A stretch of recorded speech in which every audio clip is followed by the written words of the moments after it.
Guys, we have just come to do a spare key on this BMW M3.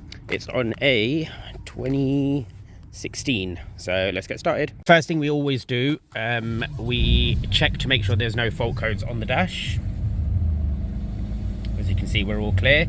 So what we'll do next is get the FEM platform out, read the data and add the new key. Right, so first thing we need to do is get this under tray out.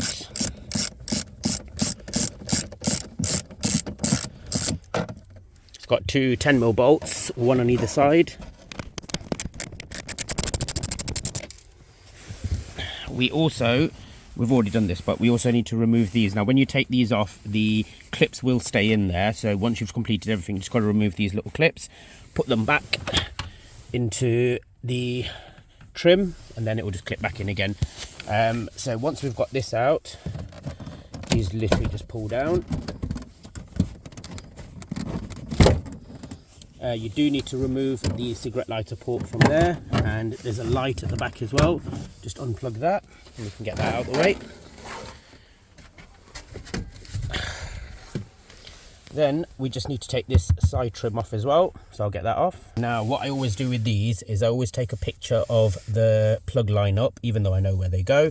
Always take a picture of the plug line up because some vehicles are actually different, but that's the FEM platform, so we'll get that removed. Now, to get the FEM platform out, there is a T20 screw in the black trim just here. The black trim's removed. There is also another T20 which is located, I'll try and see if I can show you this, it's just down there.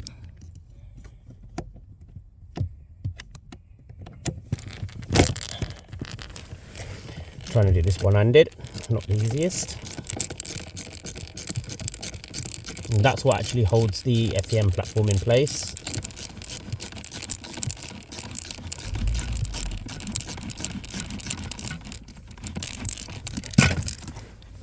We'll get that removed. And then next thing to do is just get these all unplugged. There you go, FEM platform's out. What we'll do is we'll get this opened up and read the data, add the new key and put it all back together. So first thing we need to do with the FEM is remove the fuses. Again, always take pictures of the fuse lineup. It just helps when putting it all back together. So the system that we're using for this is the ACDP with the FEM kit. So I'll just show you how all that all connects up as well.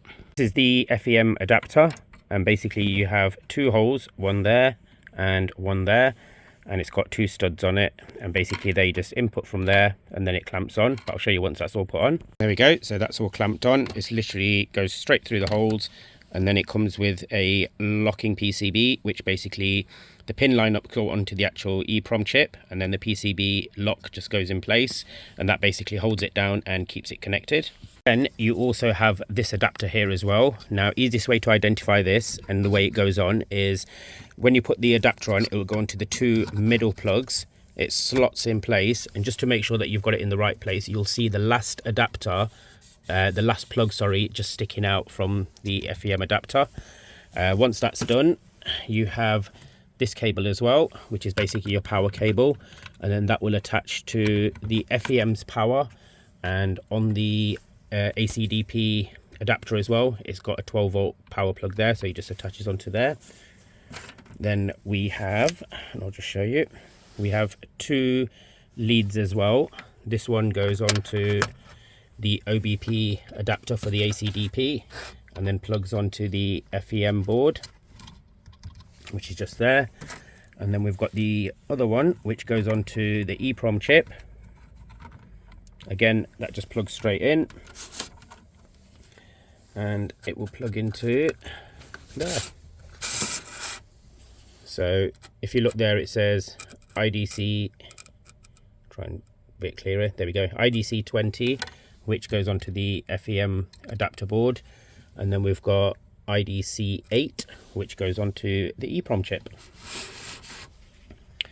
Right, so we've connected it all up. Next thing to do is load ACDP up, the software on the computer, and then we can begin coding. First thing you need to do is pre-process the FEM platform. What that does is it will downgrade the software. Then you want to create a backup, which is currently what we're doing at the moment. It will ask you to put the original key on the coil. As you can see, it's reading the version info. can OK that.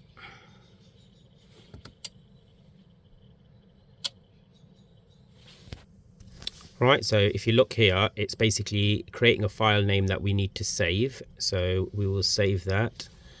What I will do is just take a picture of that as well, because afterwards, if we have any issues, at least we can go back to the backup. We'll go to there as well. Now what you want to also check here as well is it will say 434 or 868 depending on what vehicle you're working on. That will tell you the frequency of the key itself. What we also have here is the ISN numbers, and I believe it should have the key number here as well, but we can check that anyway. Right, so that's backup done. So next thing we want to do, okay, that, and we want to add a key, program key, okay, that. For some reason my computer's running a little bit slow today. So basically you need to make sure you've got a working key, a new key, and after we've done that we can finish processing the FEM.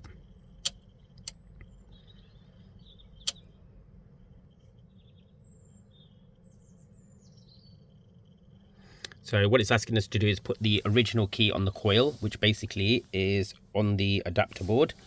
So we'll OK that. We've got the original key on there. So now what it's going to do is actually going to read the key information, and then it will give us all the slots available.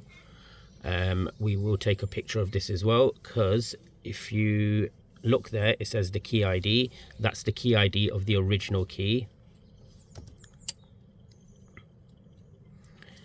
And we take a picture of that. That's the ISN.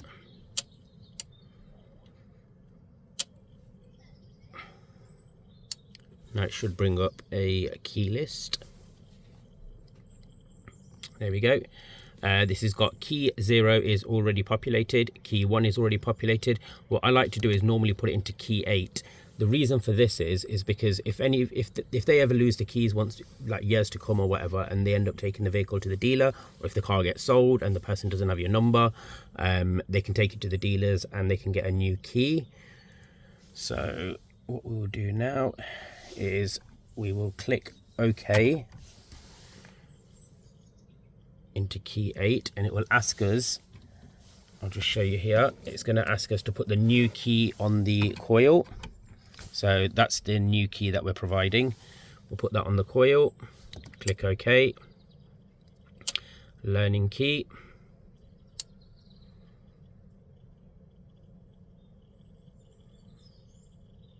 That normally goes to about 5%, and then it will reset, and it should say learning success.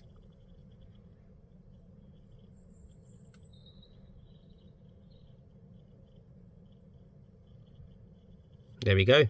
That's all done. As you can see now, key 8 is actually populated.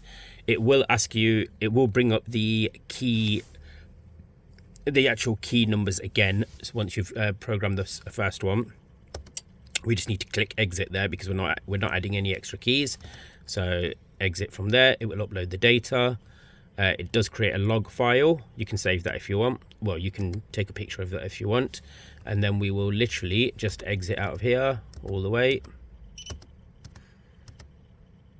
And that's it, we're ready. Let's get that stripped, put it all back in the car. What we've done now is we need to get all the programmer off, get it all closed back up again, put the fuses back in there, get it back in the car and give it a test. Right, so we've got the FEM platform back in again. We just want to test everything before we close everything back up again. So we know the central locking is working. We'll just make sure that it all starts up. There we go, all starts, no fault codes. We are all good. There we go, that's the new blade, and we'll just get that cut.